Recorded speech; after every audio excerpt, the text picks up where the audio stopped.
So today, I want to talk briefly about Homework 5 and Extra Credit 1. But before I do, I want to cover some upcoming logistics. So next Monday, which I believe is October 7th, is your first midterm exam, right? And so I want to talk about that. So basically, the midterm exam will be given during class time, but very importantly, for the class that you're registered for through ELMS.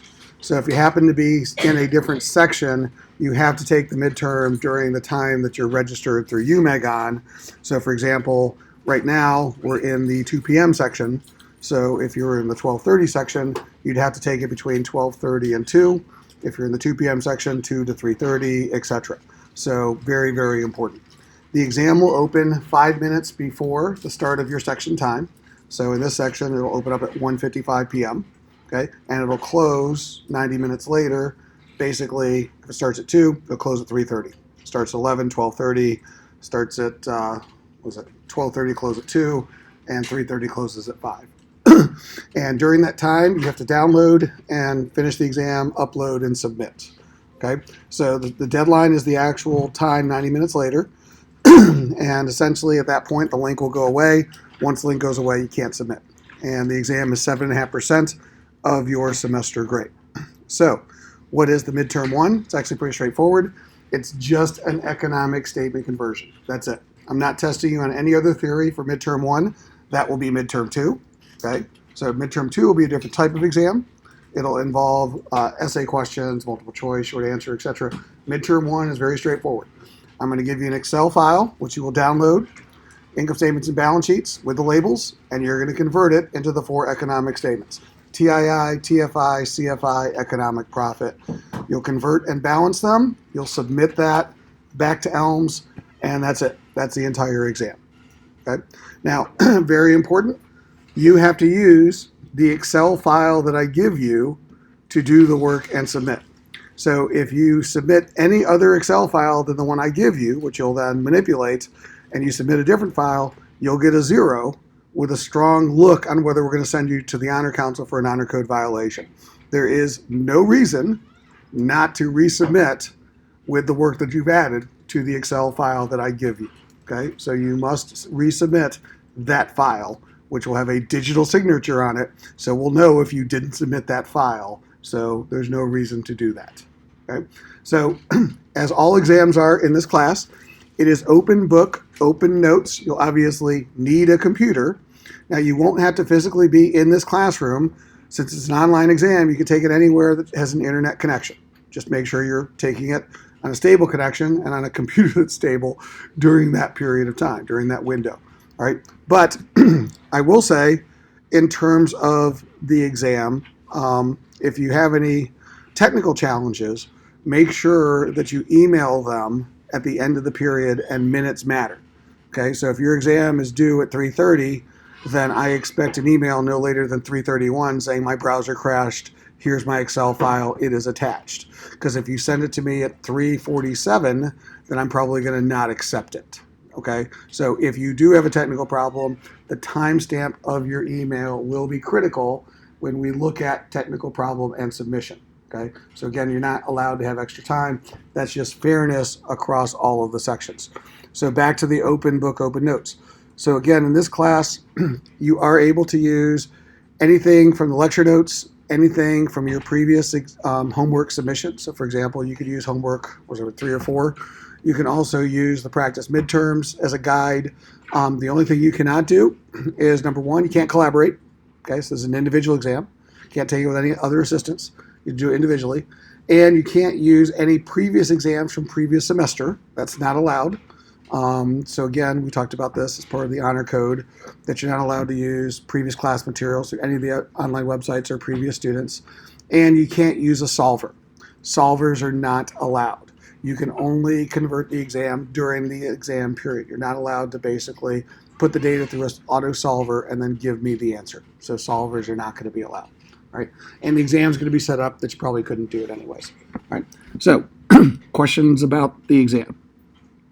Yes. Is there going to be labels? I will give you the labels. Everything will be labeled 1, 2, 3, or 4. I'll give you a cost of capital. I'll give you the extra dividends. So all the data you'll need to be converted will be on a data tab for the exam. Okay. Now, one of the things I had noticed previously, because I've been teaching this class for a long time, is that basically the people in the 11 a.m. section are pretty dumb, and the people in the 3:30 section are pretty smart, at least based on the distribution of grades. Because in the 11 a.m. section, they don't do that well, and they make all types of errors. And by the 3:30 section, they get perfect scores. Right? So I can only explain that because I guess the people in the 11 a.m. section are as smart as the people later in the day. And actually, I see a progression throughout the day. So as the day progresses, the classes actually get smarter and smarter and smarter. So just to be clear, cheating is going to be harshly dealt with. Okay, it's obvious. It's been going on. I know it happens. Just don't do it. So I'll tell you right up front, you're going to have a different spreadsheet to convert than the other classes. All right, I'm not going to give everybody the same numbers to convert. So the worst thing you could possibly do is submit the wrong Excel file. All right, just please don't do that. It would just be horrible. All right, so do the exam during the period of time with the data that's converted. The previous sections are probably not going to be able to help you because it will be a different format of different numbers, of different categories, different labels. And I'm just warning you in advance that I don't feel it's fair that people in the later sections are penalized. So take the exam as is, no collaboration. Okay. The other thing you're going to do next week, so that following Wednesday, whatever date that is, the 9th, I guess it is, there will be no class because next week you're going to work on Group Project 2, which we're going to talk more about later today. But I'll give you a hint that Group Project 2 is going to heavily involve Bloomberg. Okay? So, and the project is going to be due on Friday, not Monday. So you're not going to have the weekend to do it. You're going to have to do it during the week. So I'm going to give you the class time as well on Wednesday to work on Group Project 2 because you'll need the Bloomberg terminals. But nonetheless, that is also coming up. So again, hopefully everybody's been working with their groups on these projects already, including the Bloomberg Trading Challenge. But you'll use the same groups to submit Group Project 2, which will be available starting this Wednesday, after Wednesday's class. We'll talk more about it today and Wednesday, but it'll be due the following Friday. Okay, so that's coming up as well. All right, so today, what I want to spend our time on is homework 5. So homework 5 was doing an ROIC tree analysis and a CFI analysis for a company who I didn't give you the name. So we'll start out with the ROIC tree. So if we did the first level of analysis, where would we start? So where do we start on the tree for analyzing the tree for this company? Yeah. Could we explain at the end of the year ROIC decreased from 142.7% in 2014 to negative 1% in 2018. Yep. And that's a negative 100.7%. Yeah, and obviously over the 5 years, something horrible happened to this poor company where it went from being extraordinarily great return and profitable to not at all. Okay, so as we look through the 3 drivers, the first one is we have to look at the crazy tax rate. Okay, because this tax rate's been bouncing around and is giant negative, suggesting of losses. So it went from negative 172 to negative 52. So what does that basically mean? What does a negative 170% tax rate mean? Yeah. Yeah, getting refunds. And essentially, if you're getting a 172% refund versus a 52% refund, is that technically better or worse? It's actually worse. You're getting less of a refund in terms of percentage basis. Okay, so if you think about it, as bad as it is, the less negative refunding of the taxes actually didn't do them any favors with their ROIC. That was a negative factor. But I think the real factor is their operating pre-tax ROIC went from 52% to essentially zero, negative 1. So they started losing money. All right. Now, that then led us to drivers 2 and 3, which is their operating margin went down from 11.9 cents to essentially slightly negative, a little below zero. And that's why they're losing money. They got crushed in the operating margin side. And what about productivity, invested capital to sales? Is that better or worse? It's worse because they went from spending 22.8 cents to spending 40.3 cents. So basically all 3 were working negatively against the company, What would really hurt them is they're now losing money and they're spending a lot more to lose it, if I wanted to simplify that. Okay. Now, as you went through the second level of analysis, what changed about the income statement to explain the loss? And I'll give you a hint, meaning they went from 11.9, so call that 12, to basically 0. So they lost 12 percentage points of operating margin. Where did most of that 12 points drop on the income statement? Yeah. Yeah. Which went from 30 to, yeah, so 8 of the 12 points was SG&A, basically, if I'm rounding off. So that was probably the biggest impact, is the giant spending that didn't correspondingly lead to anything better. Okay, they spent 8 cents per more dollar on SG&A. Now, what else happened to them on the income statement? Where'd the other 4 points hit them? Yeah. Depreciation. Yeah, that went from Yeah, the assets went from 2 cents basically to 6. Yeah. So almost all of the rest of it was depreciation. So it was SG&A primarily, followed by depreciation, which led to the big drop in the operating margin. Okay? Now, why did productivity worsen? Where were they spending all this money? Because if they went from 23 cents per dollar of invested capital to 40 cents, they're now spending essentially 17 cents more per dollar on invested capital. Where did they really spend the money? Was it working capital, PP&E, or intangibles? Which one? Which was the most impactful? It was actually intangibles. So the intangibles went from 25 cents to 39 cents. That's 14 cents right there. So same with operating margin. Now, obviously, the others impacted as well, but that had the biggest impact, right? So why would intangibles increase so much? Yeah. So we don't know who they acquired, but it's clear they did an acquisition. As a matter of fact, when did they do the acquisition? What year? 2016, because they went from intangibles of 4.5 cents to 46 cents, right? Now, in Homework 5, this has kind of been, and to some degree your EIC, what I'll call kind of a clinical walkthrough of the analysis, all right? I know it went up by this amount to that amount, it changed this and affected that, all right? Later in the semester, you're going to be responsible for telling me why. So if this were your group project, I'd be like, all right, who'd they buy? And how much did they spend, right? And how did that affect their business? Because obviously this acquisition probably played a major role in their performance, because you can correlate the big jump in intangibles with the change in the SG&A, because a lot of the SG&A jumped between 15 and 16. And it was at that time that the gross margin improvements between 14 and 15 were eroded because they went down dramatically in 16.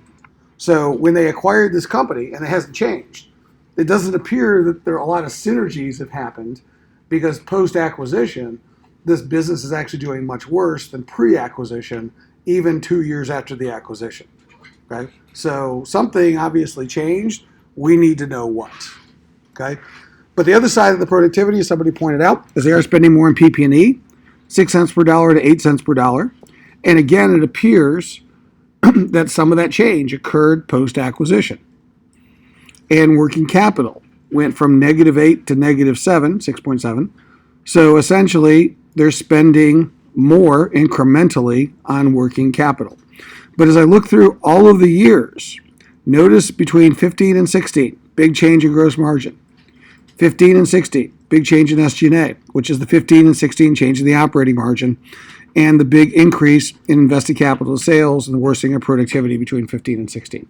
So again, I know the 5 years, but in the middle, I also start to notice that something dramatic happened to this company post-acquisition, and that did negatively impact their financials, and it wasn't just short-term.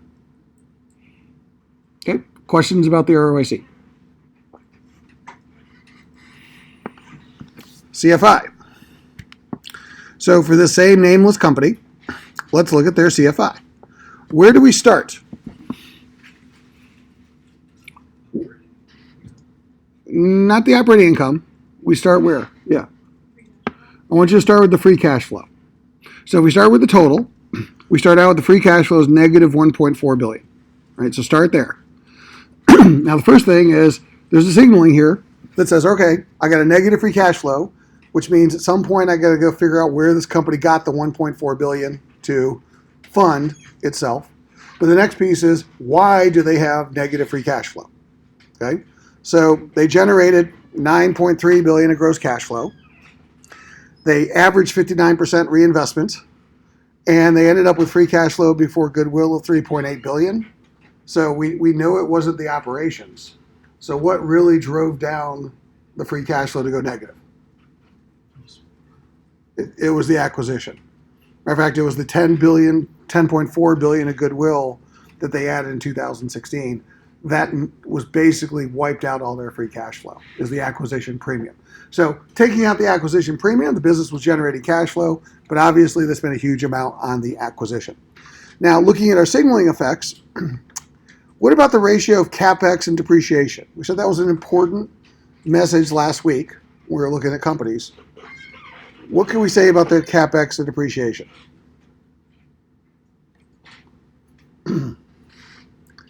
In total, it's higher, but look at 17 and 18. In 17 and 18, they were almost 1-to-1.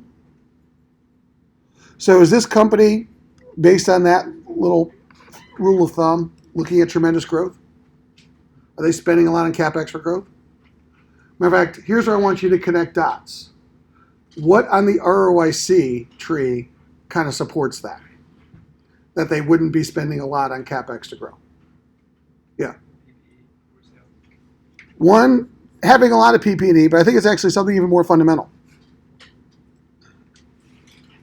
Do you want to grow a negative spread? I don't have to tell you the cost of capital to tell you that it's a negative spread. And given these terrible margins, why would I want to start really growing that? So this is a business that's likely, I'm not saying it's not possible to have another explanation, but it's likely that I could start to tie the poor operating performance with the slowing down of capital expenditures. This is a fix the problem, not grow into the future type of a thing. Okay? Now again, this will take more investigation than just the superficial numbers, but this is what I want you to start to do from a critical thinking standpoint is, yes, you can tell me that this went up and that went down and went up by this much, but I want you to start connecting some dots and start seeing if we can put a story together about what's really happening with a company. Now coming back to the CFI, they had a negative 1.4 billion of free cash flow, and they ended up with negative 3.6 billion of CFI, which means they spent about 2 billion more investing in non-operating capital. Where did they make their big investment there? What explains the extra 2 billion of non-operating assets and liabilities?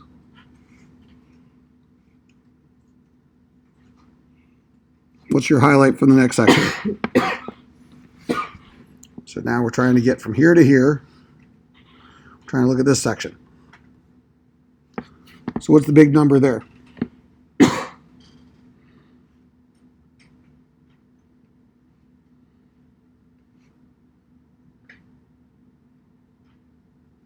I mean, wouldn't it be the 6.6 billion? That kind of jumps out at you. They had a 6.6 billion increase in non-operating assets, a lot of which came the same year as the acquisition. Right? Now, this was offset by the fact that they drew down their cash reserves by $2.2 billion. Right? And they did have a gain selling something. But generally, essentially, the big non-operating asset at the same time as their acquisition led to the negative CFI. So now in the financing, all right, where did the $4 billion come from? The $3.6 billion. Did it come from debt? Did they issue debt over the 5 years? Over the 5 years, no. That 2897 says they paid off $3 billion worth of debt. So it didn't come from debt, and they paid $3 billion of interest payments. So where'd it come from? How'd they really fund this acquisition?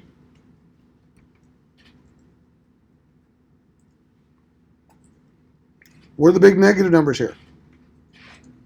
Yeah. Wasn't the share repurchase, because they actually bought back, which means cash out, positive number. But the line below that is the other adjustments to equity. Okay, so this is kind of like the catch-all, like the plug that makes the CFI balance.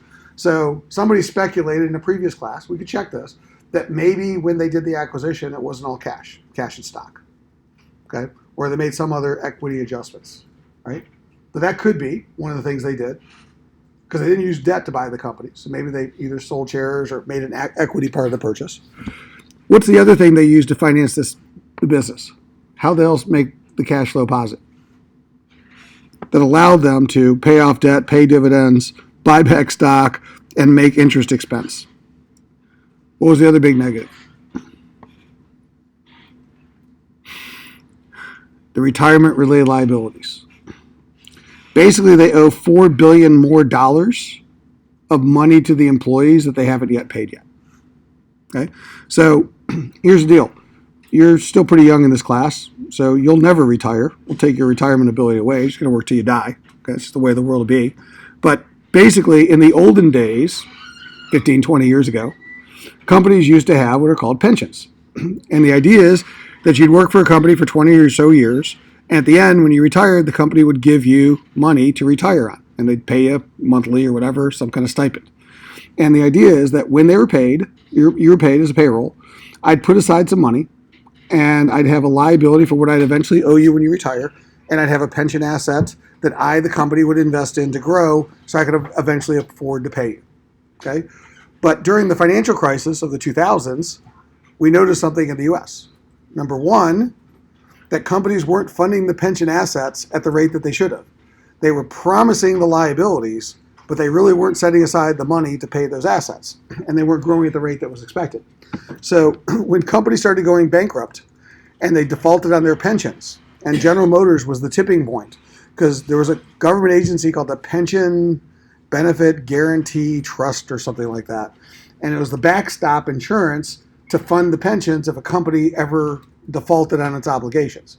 Well, when General Motors defaulted, it pretty much wiped out the Pension Benefit Guarantee Trust, and there was no money left to pay retirees. And then it quickly went negative as more bankruptcies were happening, and then the government was on the hook for bailing out the company's pensions.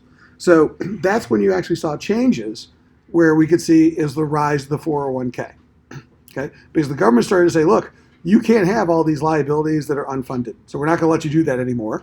You can fund them over time, which you already owe, but you can't create new ones. And what companies started to say is, look, if you kind of think about this, we're responsible for paying the employees when they retire. But the real problem is we're taking all the risk. So what they did is when we shifted to 401ks, I still give you the same amount of money that I was going to give you as a company for a pension. The difference is in the 401k, it's you, the employee's responsibility to invest it and grow. And whatever you get when you retire is what you get. So that was the fundamental change. And so that's actually why today you don't see as many pensions, because what we did is we said, look, we'll give you the money, just you have to individually responsibly invest it. And individuals, by the way, are not prepared even today to handle that, which is another problem. But here's the point. European companies are a little bit further behind the U.S., and this is a hint, it's a European company, but at the same time, older companies still had some unfunded liabilities that haven't been fully paid. And so my guess is, as part of this acquisition, because if you look at it, that's when it jumped dramatically, they inherited the liabilities to the employees as a form of payment for the acquisition. And that was the big jump in the unfunded pension liabilities. Okay? But nonetheless, it's money owed to the employees. And that's one of the ways they generated enough cash flow to make the acquisition. All right. Any other questions about the CFI? Yes? In terms of like why they decided to do it that way to get the acquisition, is it because they couldn't get the debt? I'm not sure. We could validate that. But the flip side is, as tough as this sounds, funding it through the employees might be easier than going out to the capital markets. So it probably was just, and that's the other thing. The company that they inherited probably had this. And so if I pay you, you still have to pay off that pension liability before you can pay your shareholders. So I'll just assume it as part of the acquisition cost. So it's kind of like a net debt type of an acquisition. So, but it's money that is owed. but nonetheless, it's a kind of a proxy liability that we have to track. Right? Don't know, but that was a great question he asked. And this is, again, something we noticed on the CFI that we could do some more investigation on. All right, other questions about the CFI? Yes? So, in the third year, it's Mhm. like the reinvestment rate was like over 200%. Can reinvestment also be an acquisition? It shouldn't be, because the acquisition should come in to the goodwill. That's the purchase price premium. So the reinvestment is based on capital expenditures and working capital. So if they are spending a lot more on that combined, then yes, that could cause it to jump. But the purchase premium shouldn't affect the reinvestment rate, because we are trying to separate out the premium from the underlying assets. But it's clear that the combined company was spending a lot of money on capital, which started to slow down post-acquisition. Okay? So here's the deal. This company is called Nokia. So this is Nokia. Okay? Approximately 26 billion euro revenue. So here's the history. When you guys were probably tweens, 10 years ago or so, they, or maybe even less than tweens, I don't know, what would they call you if you're like 12 years old, 10 years old? Pre-tween? Whatever you are. But the point is, do you guys remember that Nokia used to be the dominant player for cell phones in the world? And they used to make the candy bar phone that was very popular, right? And in a fit of irony, in 2007, they were on the cover of either Fortune or Forbes magazine and said, "Who will challenge Nokia's dominance?" And shortly after that, Steve Jobs was on stage introducing the iPhone. And a few years later, the iPhone, the Android phone, pretty much wiped out companies like Nokia and BlackBerry, and nobody saw it coming. So that's this company. So what they did is, on the dying side of the branch, they sold their cell phone business to Microsoft. And Microsoft wrote them a big check for their cell phone business. Completely screwed that up, and Microsoft's essentially written that off. They were going to do Windows Mobile. And today, by the way, if you actually see, there are Nokia cell phones that are actually being sold to the real world, except they're actually, it's not Nokia. What Nokia has done is they've licensed their name to a Chinese company that sells cheap knockoff Android phones. Okay, so those are the Nokia phones today. They're not actually Nokia phones. And so what Nokia did with all the cash that they got from Microsoft, because they had to figure out what to do next, is they bought a company called Alcatel-Lucent. And Alcatel-Lucent is the back end to the internet. Matter of fact, Alcatel-Lucent was Alcatel, French company, bought Lucent, which was a spin-off from AT&T. And so AT&T spun off Bell Labs, and it spun off all its networking equipment business into a company called Lucent. They merged with Alcatel. Alcatel-Lucent was acquired in what year? By Nokia? Drum roll, please. 2016, for a ton of money. $10 billion goodwill purchase. So essentially, that's the acquisition. And so today, as I do some work with Nokia, they like to say that if you do an internet search outside of China, there's a 99.5% chance you will hit a Nokia router. They are 1/3 of the global internet. Okay? And so they make the back end for the internet. Matter of fact, they sold the world's first terabit router a number of years ago to Apple. Okay? Just think about the bandwidth associated with a terabit router, not a gigabit router, a terabit router, right? But the point of the story is they also make the back end for cell phones. So all the stuff that connects your cell phone calls, they make all that equipment as well, and then the software to manage all that, as well as other miscellaneous businesses. So long story short, that's the business that you're looking at. Now, I didn't want to bias you, but do you think the business is doing that well today? Obviously not. Okay? So here's the thing. Like, you had one company that was disrupted. They used the money to buy another company to reinvent themselves. So far, it's not going well. Okay? So here's what I want you to do. This one's not for a grade, but I'll give you a hint. It's a practice for what's coming next week. I want you to do an EIC analysis on Nokia. And I want you to look at its industry and basically tell me what's going on in its industry, how's it impacting Nokia, and how is this likely to change over the next 5 years. 15 minutes. You're welcome to use the terminals. You'll need to use the terminals to do this. Again, remember, you're going to have to do operating ROIC, not Bloomberg ROIC. For spread, you might want to look at BICO. You might want to look at DES, if you don't know what they do, you might want to look at EEO to give you some insights, A&R. But regardless, start out with the basic RV stuff, and then we'll talk about this, not for a grade today, in 15 minutes. Okay?